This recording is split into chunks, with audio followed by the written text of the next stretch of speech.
Ngayon maglalaro ulit tayong Toby. Ngayon kasama natin si Ate Lilian. Yan. Hintayin po natin siya. Ito, mamahulog. Uunahin. Yan.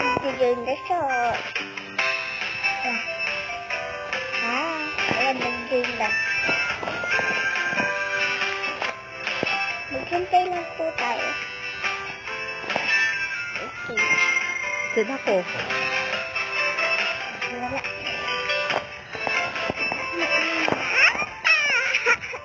Excited na ako.